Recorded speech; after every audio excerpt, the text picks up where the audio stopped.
anyway, having said that right now, and speaking about the action, we're going to check out another clip from the movie. This one, some crazy action. Let's check it out.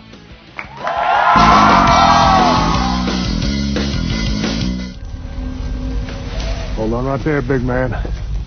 Slow down. If you stay down, we don't have a problem.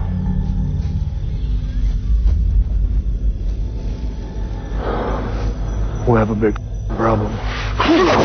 Down.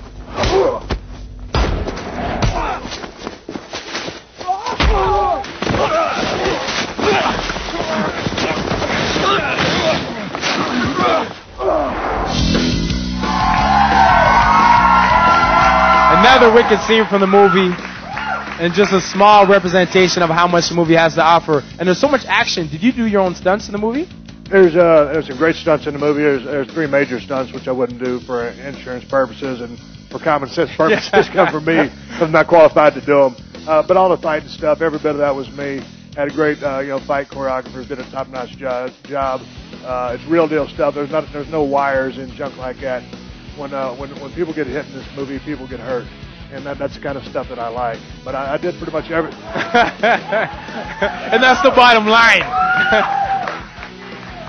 Right now we're going to check on an audience question. An email question. This one is from Victoria in Whitby. And she basically says she likes you a lot. She says, wow, you get muddy in your muscles. Wow. And then she says she wants to know how you're built as a teenager. How you were built as a teenager.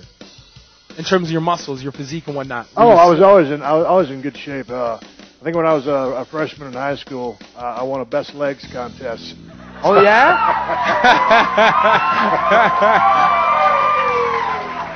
Always been, and I think the legs were probably my best genetic growing up. So I had muscular legs, but athletic, I guess, put together pretty decent. But I've been working out since I was in 6th grade. Come on, are you serious? What got you into the weights that early? Well, I had an older brother that played football, so I always been in his shadow when he started training for football. I was 2 years younger than him, but they let me go in there and work out with him. And it was something kind of like wrestling was when I first watched wrestling, something that drew me to it, and I was attracted to it. The same thing with weights. I would never consider myself a bodybuilder or a powerlifter, nothing. I just like lifting weights. To me, it's a release. It makes me feel good. It makes me feel better in life. It gives me something to do to blow off my steam. So I enjoy it. I can't think of living and not working out. That's amazing, because when I go in the gym with the amount of weight I'm lifting, it makes me feel awful sometimes, a little inadequate. You know, when you put the one plate on, you're forcing it out. I'm not lifting what I used to. Anyway, having said that, we have an audience question over here from Heidi. Heidi, where you at? Okay. What's the worst injury you've had in the ring? I think definitely the worst injury I had in the ring was I think it was about 1997. I got dropped on my head in a pile driver, and I was basically quadriplegic in the ring in front of 20,000 people on a pay-per-view, paralyzed for about 90 seconds, and I didn't think I was ever going to walk again.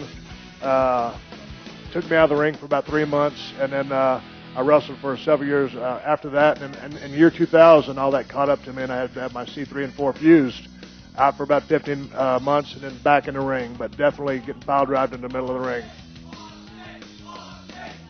I'm surprised you were able to get back in the ring. What was that like when you finally went back in the ring? You know, we just kind of played it real slow at first, didn't take too many bumps, and then just kind of started going back and more and get more physical in the ring, and then finally just saying, you know what, I can kind of control a lot of things that are going to happen right now. Just don't get dropped on your head anymore, and everything's going to be okay.